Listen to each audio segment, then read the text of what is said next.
जय हिंद दोस्तों आज पेश है कक्षा 10 का मॉडल पेपर। कक्षा 10 के मॉडल पेपर पर आज हम लोग बात करेंगे। तो कक्षा 10 का जो class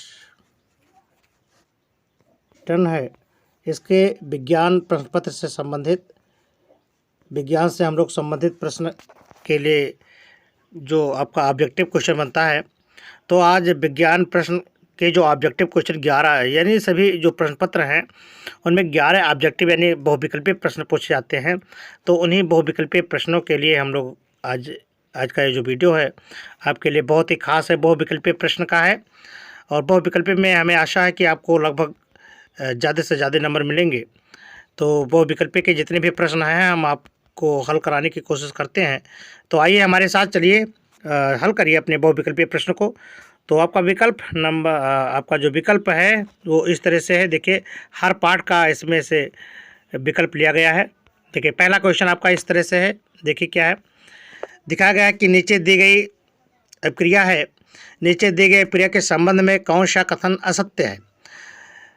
PbO plus carbon plus lead plus CO2 ये दिया गया है। इसमें बताया जा रहा है कि ऑप्शन पूछ रहा है कि शीशा अपचयित हो रहा है, या दूसरा कह रहा है कार्बन डाइऑक्साइड उपचयित हो रहा है, या तीसरा कह रहा है कि कार्बन उपचयित हो रही है, या तीसरा है आपका लेड ऑक्साइड अपचयित हो रही है। ठीक है, ये आपके 4 ऑप्शन हैं। तो इन ऑप्शनों में से आपको सही ऑप्शन का निशान लगाना होगा। तो देखिए क्या होता है, आपका जो आपका आंसर है वो क्या सही है, 1 और 3, यानी शीशा अपचयित हो रहा है और कार्बन डाइऑक्साइड अपचयित हो रहा है। तो देखिए ये उत्तर आपका ये है, ये बी उत्तर आपका सही है। कौन सही है? बी उत्तर सही है, पहला और तीसरा। ठीक है, ये आपका अगर उसमें लिखेंगे तो आपको प्रश्न पत्र में लिखना होगा। जैसे जो भी आप प्रश्न को हल करेंगे तो लिखेंगे उत्तर नंबर, जो भी है उत्तर नंबर। जैसे मान लीजिए आप यहाँ पहले का लिख रहे हैं तो पहले का कौन सा ऑप्शन सही है, तो यहाँ पर आपको लिखना होगा बी। ठीक है, इतना आपको लिखना होगा अपनी उत्तर पुस्तिका पर। ठीक है, चलिए बढ़ते हैं अगले क्वेश्चन की तरफ। अगला क्वेश्चन आपका इस तरह से है, ये उत्तर है उसका। अब देखिए ये क्वेश्चन है, Fe2O3 plus 2Al gives out Al2O3 plus 2Fe। ये क्रिया NCERT का है, मॉडल पेपर यूपी में भी पूछा गया। ऊपर दी गई क्रिया किस तरह से है। ठीक है, यहाँ पर देखिए आयरन ऑक्सीजन के साथ जुड़ा था, यहाँ पर आयरन क्या हो गया, हट करके Al2O3 हो गया, आयरन यहाँ से अलग हो गया। ठीक है, तो यहाँ पर आपको देखना है कि कौन सा सही है। तो इसमें कौन सी क्रिया हो रही है, विस्थापन क्रिया हो रही है। कौन सी क्रिया हो रही है, विस्थापन, क्योंकि उपरोक्त क्रिया में क्रियाशील Al आयरन यानी Fe2O3 में से कम क्रियाशील आयरन को विस्थापित कर देता है। ठीक है, तो यहाँ पर क्या है आपका, ये देखिए जो आपका आयरन है, आयरन कम क्रियाशील है और एल्युमिनियम आपका ज़्यादा क्रियाशील है। तो आप यहाँ पर O3 एल्युमिनियम के साथ में जुड़ गया। ठीक है, तो ये बना Al2O3, और ये जो कम सक्रिय मतलब जो एक्टिव है आयरन, इसको निकाल दिया गया। तो कौन सा आपका ऑप्शन सही है, दूसरे का आपको बी सही है। ठीक है, ये बी, ये सॉरी आपका ये डी ऑप्शन सही, विस्थापन क्रिया। कौन सी क्रिया सही है, विस्थापन। ठीक है, अगले क्वेश्चन की तरफ चलें। लौह चूर्ण पर तन हाइड्रोक्लोरिक अम्ल डालने पर क्या होता है। लौह चूर्ण यानी लोहे के चूर्ण, लौह माने लोहा, लोहे के चूर्ण पर जब HCl, तब HCl डाला जाता है तो क्या होगा, हाइड्रोजन गैस एवं आयरन क्लोराइड बनता है, क्लोरीन गैस एवं आयरन हाइड्रोक्साइड बनता है, कोई अपक्रिया नहीं होती है, या आयरन या लवण बनता है। तो देखिए इसमें क्या होता है कि ये ऑप्शन सही है। ऑप्शन क्या सही है, ये, यानी हाइड्रोजन गैस और आयरन क्लोराइड बनता है। ये हाइड्रोजन गैस और आयरन क्लोराइड बनता है, Fe plus HCl gives out FeCl2। ठीक है, तो इसका कौन सा ऑप्शन सही है, ये आपका सही है। ठीक है, तो आपको उत्तर पुस्तिका में ये लिखना होगा। क्लियर। अगला क्वेश्चन देखें, ऊष्मा शोषी अपक्रिया। देखिए ऊष्मा शोषी अपक्रिया का क्या अर्थ होता है कि जिसमें ऊष्मा एब्जॉर्ब होती है उसे ऊष्मा शोषी कहते हैं, और ऊष्मा क्षेपी अपक्रिया वो होती है जिसमें ऊष्मा उत्सर्जित होती है। तो इसमें N2 प्लस O2 में आपको छांटने हैं। तो देखिए हल इसका है, N2 प्लस O2 अगर आप करेंगे तो 2NO माइनस 45 किलो कैलोरी ऊष्मा निकलेगी। जब नाइट्रोजन और ऑक्सीजन के मिश्रण को उच्च ताप पर गर्म किया जाता है तो नाइट्रिक ऑक्साइड NO तथा ऊष्मा वातावरण से अवशोषित की जाती है। तो यहाँ पर ऊष्मा ली जाती है, यानी ऊष्मा जब अवशोषित होती है तो ऊष्मा शोषी क्रिया हो जाती है। तो कौन सा ऑप्शन सही? ये, ठीक है। कौन सही है आपका उत्तर? ये उत्तर ये आपका सही है, यानी N2O3, ठीक है। अगले क्वेश्चन की तरफ चलें। ये क्वेश्चन बहुत इंपॉर्टेंट है। लिखा है साइट्रस फल यानी नींबू, संतरा आदि में उपस्थित होता है, किसके कारण ये स्वाद में खट्टे होते हैं, ठीक है। तो आपका स्वाद है एसिटिक एसिड है, साइट्रिक एसिड है, टार्ट्रिक एसिड है, और इनमें से कोई नहीं। तो आपका जो खट्टा होने का कारण वो क्या है? साइट्रिक एसिड है, यानी नींबू संतरा जो खट्टा होता है साइट्रिक एसिड के सिट्रस एसिड के कारण, यानी ऑप्शन आपका कौन सा सही है? बी सही है, ठीक है। ये सिट्रस, ये उत्तर बी आपका सही है। अगला है अम्लीय विलयन का पीएच मान कितना है? अम्लीय विलयन का, तो आप जानते हैं कि 1 से 1 आपका प्रबल अम्ल है, 1 2 3 4 5 6 तक आपका बहुत ही प्रबल अम्ल है। 7 पर जब पहुंच जाते हैं तो वहाँ पर शून्य मतलब उदासीन हो जाता है। पीएच मान 7, और 7 से अगर बढ़ेंगे तो उधर का मान क्या हो जाता है क्षारीय। तो कह रहा है कि अम्लीय विलयन, ठीक है। तो अम्ल का मतलब होता है क्या होगा? कम ही होगा, 7 से सदैव कम ही होगा। अगर 7 पर पहुंच जाएगा तो विलयन कैसा हो जाएगा? उदासीन। और 7 से अगर ज़्यादा हो जाएगा तो विलयन क्षारीय हो जाता है।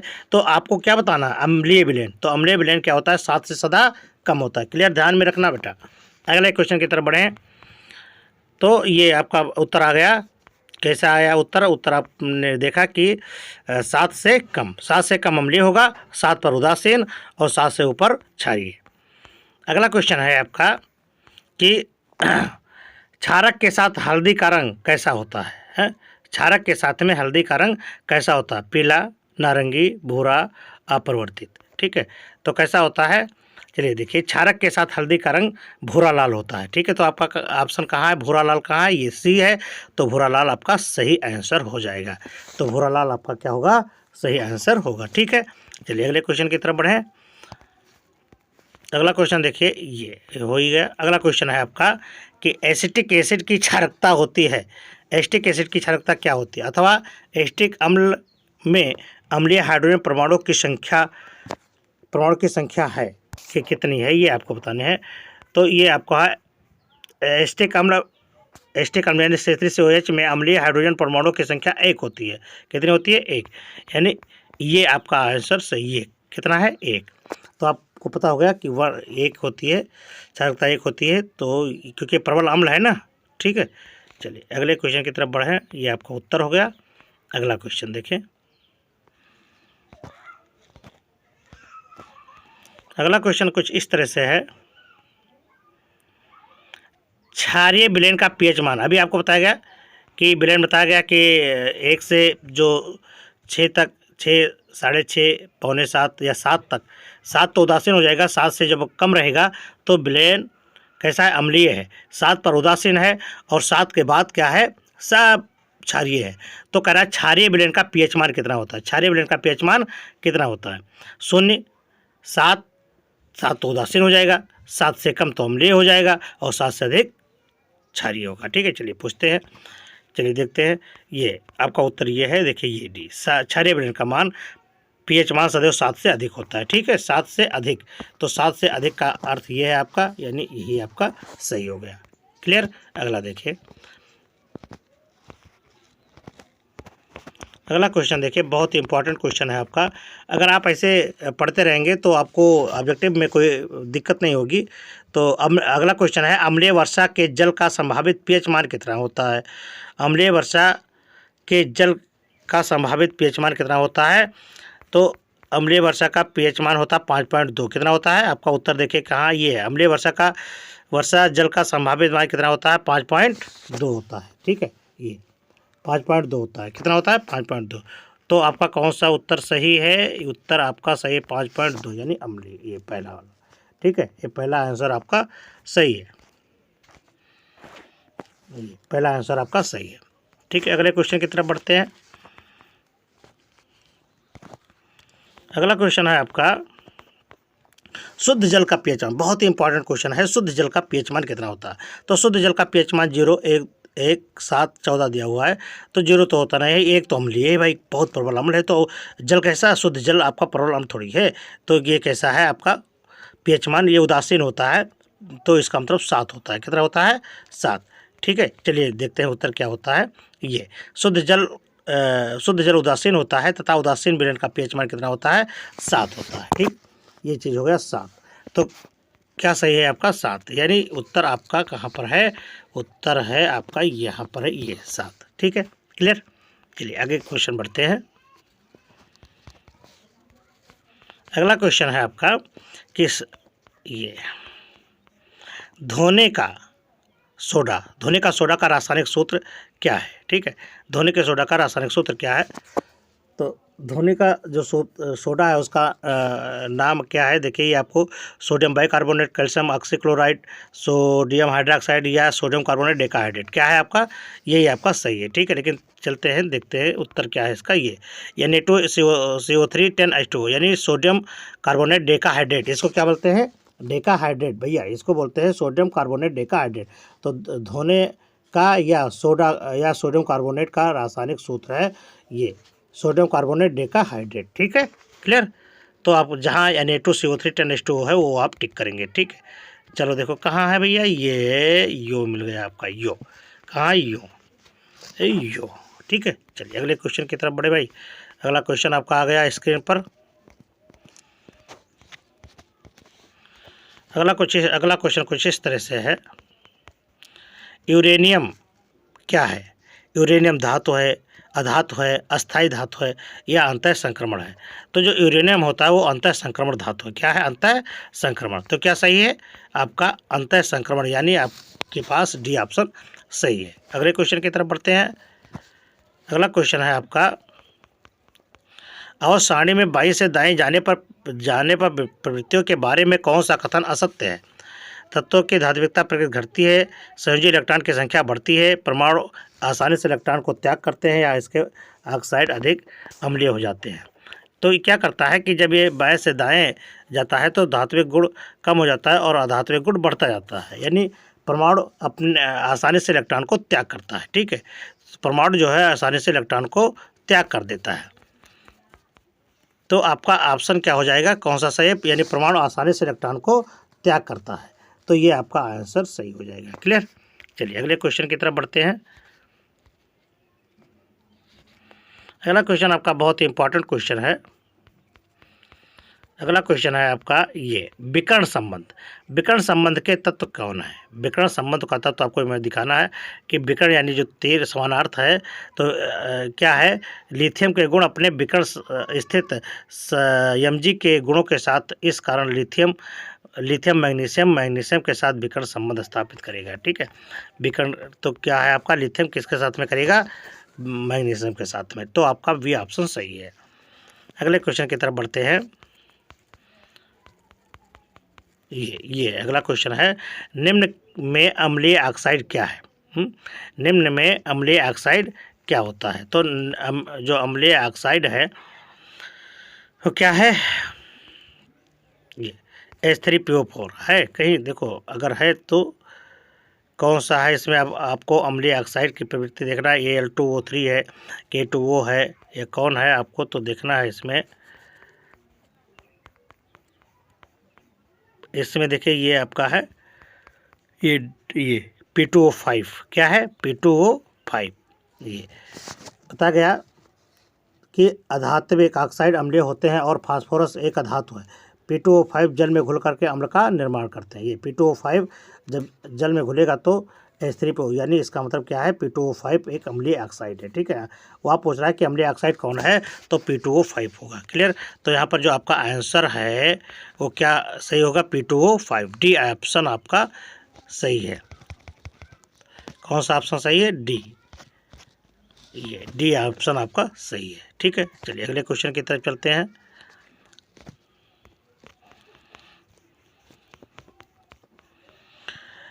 अगला क्वेश्चन है, निम्न में सर्वाधिक अम्लीय कौन है? ठीक है, निम्न में सर्वाधिक अम्लीय आपको दिखाना है कि कौन होते हैं। तो निम्न में सर्वाधिक अम्लीय आपका है N2O5। अभी आपने इससे पहले वाले क्वेश्चन में देखे, यहाँ पर बताया गया कि ये अम्लीय ऑक्साइड है। यहाँ पर भी वही क्वेश्चन लगभग है, कुछ उसी तरह का है कि निम्न में सर्वाधिक अम्लीय कौन होता है। तो सर्वाधिक अम्लीय जो है आपका कौन है?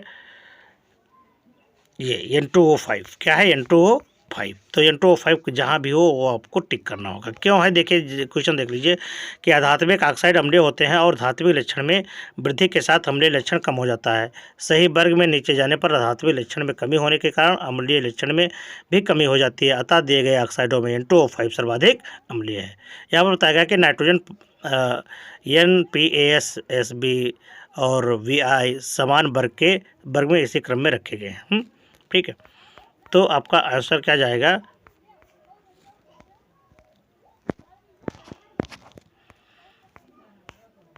ये ऑप्शन आपका कौन सा ही है, N2O5। ठीक है, चलिए अगले क्वेश्चन की तरफ बढ़ें।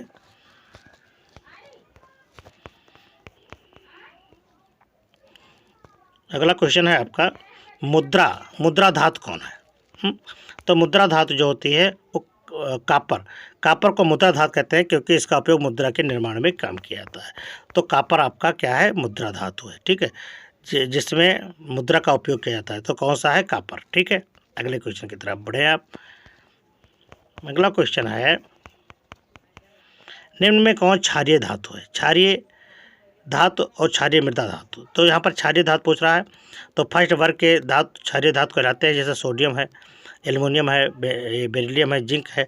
तो इसमें कौन है, सोडियम है। देखते हैं उत्तर, देखिए सोडियम धातु अवसारी के तीसरे आवर्त में प्रथम वर्ग के समूह में है। तो प्रथम वर्ग के सदस्यों को क्षारीय धातु कहा जाता है। तो क्या होगा, क्या सही है आपका, ये देखिए सोडियम आपका सही आंसर है। ठीक है, ये आपका क्षारीय धातु है। अगले क्वेश्चन की तरफ बढ़ते हैं। अगला क्वेश्चन देखिए बहुत ही इंपॉर्टेंट है। तत्व जो क्षारीय ऑक्साइड बनाता है का परमाणु क्रमांक कितना है, ये आपको बताना है। तो इसमें देखिए जो क्षारीय ऑक्साइड बनाता है उसका परमाणु क्रमांक कितना है, 19 है। यानी जो पोटेशियम का परमाणु क्रमांक है वह वर्ग 1 का सदस्य है। तो वर्ग 1 में के सभी धातु क्षारीय ऑक्साइड होते हैं। ठीक है, तो कितना होता है, 19। कितना है, ये देखिए आपका 19, यानी डी आपका ऑप्शन सही है। ये आपका ऑप्शन सही है। अगले क्वेश्चन की तरफ बढ़ो।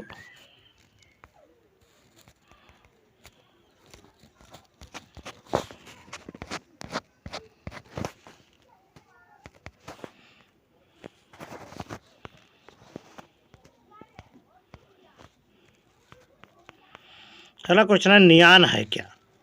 नियान क्षार धातु है, अक्रिय गैस है। हीलियम, नियान, आर्गन, क्रिप्टॉन आप जानते हैं 0 वर्ग में रखे गए हैं। तो ये क्या हैं, ठीक है, तो आपको पता होगा कि नियान क्या है। तो नियान एक जो है अक्रिय गैस है। 0 वर्ग में रखने का मतलब क्या है कि ये एक अक्रिय गैस है। ठीक है, तो आपका नियान क्या है, अक्रिय गैस है। तो सही हो गया। चलिए ये बताया गया नियान आपका एक अक्रिय गैस है। अगला बताया गया केवल जल में घुलनशील होता है। केवल जल में घुलनशील होता है तो कौन होता है। तो देखिए यहाँ पर जल में घुलनशील, यहाँ विटामिन की बात कर रहे हैं। तो विटामिन आपकी 2 प्रकार की होती है, एक है जल में घुलनशील विटामिन, एक है वसा में घुलनशील विटामिन। तो ADE जो है आपकी वसा में घुलनशील विटामिन है, लेकिन जल में घुलनशील विटामिन B और C है। तो देखिए क्या होता है, तो क्या पूछ रहा है कि जल में घुलनशील, तो C आपका जल में, B और C केवल जल में घुलनशील विटामिन है। तो आपका C ऑप्शन दिया हुआ है D में, है ना। तो कौन सा सही है आपका, ये विटामिन C। ये DE के तो आपका क्या है, वसा में घुलनशील है, ध्यान रखना भाई। और जो विटामिन B और C है ये जल में घुलनशील है। तो B है नहीं तो C, इसका मतलब सही है। आगे बढ़े। अगला क्वेश्चन है पादपों में प्रकाश संश्लेषण द्वारा भोजन का निर्माण होता है। कहाँ होता है, पादपों में प्रकाश संश्लेषण द्वारा भोजन का निर्माण। तो आप जानते हैं भोजन का निर्माण वायवीय भागों में होता है, यानी जड़ में तो होता नहीं, जड़ तो नीचे है ना, पत्ती में, तने में, पुष्प में। तो देखिए क्या होता है यहाँ पर, प्रायः किस में होता है, बी में, यानी पत्ती में होता है। पत्तियों में ही तो क्लोरोफिल पाया जाता है, हरा रंग। तो प्रायः पत्तियों में ही प्रकाश संश्लेषण द्वारा भोजन का निर्माण होता है। तो आपका क्या ऑप्शन जाएगा, पत्ती में। क्या, पत्ती में। ठीक है, चलिए बढ़ते हैं, अगले क्वेश्चन की तरफ बढ़ते हैं भाई। अगला क्वेश्चन, प्रकाश संश्लेषण प्रक्रिया के दौरान उत्पन्न होने वाली गैस कहाँ से प्राप्त होती है? बहुत अच्छा क्वेश्चन है ये। तो वायुमंडल प्रकाश संश्लेषण के दौरान जो ऑक्सीजन गैस प्राप्त होती है वो कहाँ से? जल से। कहाँ से होती है? जल से। देखिए उत्तर से देख लीजिए, ये प्रकाश संश्लेषण की क्रिया जो ऑक्सीजन का मुख्य स्रोत है वो कहाँ से होता है? जल से होता है। ठीक है, तो इसका मतलब आपको जल को टिक करना होगा। कहाँ है? जल, ये जल है, जल से। ठीक है, बताना होगा कि प्रकाश संश्लेषण प्रक्रिया के दौरान उत्पन्न होने वाली गैस कहाँ से प्राप्त होती है? जल से। अगला क्वेश्चन है आपका, द्वार कोशिकाएं पाई जाती हैं। ठीक है, तो द्वार कोशिकाएं जहाँ खुलते बंद होते हों वही द्वार। भैया का मतलब क्या है? खुलना बंद होना। तो खुलना बंद होना क्या है? रंध्र है। रंध्रों में सेम के आकार के दो द्वार कोशिकाएं होती हैं, तो इसका मतलब रंध्र है, तो वातरंध्र आपका सही होगा। ठीक है, रंध्र है तो इसका मतलब सही है आपका रंध्र, यानी ये वातरंध्र नहीं होगा, रंध्रों में। ठीक है, सिर्फ रंध्र में। तो ऑप्शन आपका कहाँ पर जाएगा? बी पर, रंध्रों में। ठीक है, ये आपका ऑप्शन सही है। अगला क्वेश्चन आ रहा है आपके पास, पादपों में वायु प्रदूषण कम करने वाली प्रक्रिया को क्या कहते हैं? तो पादपों में वायु प्रदूषण को कम करना है ना, तो वायु प्रदूषण को कम कौन करता है? पेड़ पौधे। और पेड़ पौधे मुख्यतः क्या करते हैं? प्रकाश संश्लेषण करते हैं, तो प्रकाश संश्लेषण मुख्यतः है। ठीक है, देखिए ये प्रकाश संश्लेषण द्वारा वायुमंडल का शुद्धिकरण होता है जिससे प्रदूषण में कमी आती है। तो क्या सही है आपका? प्रकाश संश्लेषण सही है। ठीक है, ये आपका क्या सही है? प्रकाश संश्लेषण सही है। ठीक है, चलिए अगले क्वेश्चन की तरफ बढ़ जाओ जल्दी से। कम समय में अधिक क्वेश्चन करने की कोशिश करो भाई। मनुष्य में दूध के दांतों की संख्या कितनी, यानी दूधिया दांत कितने होते हैं? ठीक है, दूधिया दांत तो आप जानते हैं कि जो दांत होते हैं वो दो प्रकार के होते हैं। तो दूधिया दांत आपके कितने होते हैं? 20। और जो आपके परमानेंट होते हैं वो होते हैं कितने? 12। तो आपको बताने हैं यही चीज़, 20 दांत होते हैं। ठीक है, शिशु में दूध के दांत कितने होते हैं? 20 होते हैं। क्लियर? तो 20 आपका ऑप्शन टिक करेंगे। 20 कहाँ है? ये पहले पर है, 20 को आप टिक कर देंगे। क्लियर? चलिए अगले क्वेश्चन की तरफ झटाझट पटापट बढ़ो। अगला क्वेश्चन है आपका, निम्नलिखित में से मनुष्य की लार में पाया जाता है, मनुष्य की लार में एक प्रकार की प्रोटीन पाई जाती है, टायलिन, पेप्सिन, एमाइलोप्सिन या एक और दो।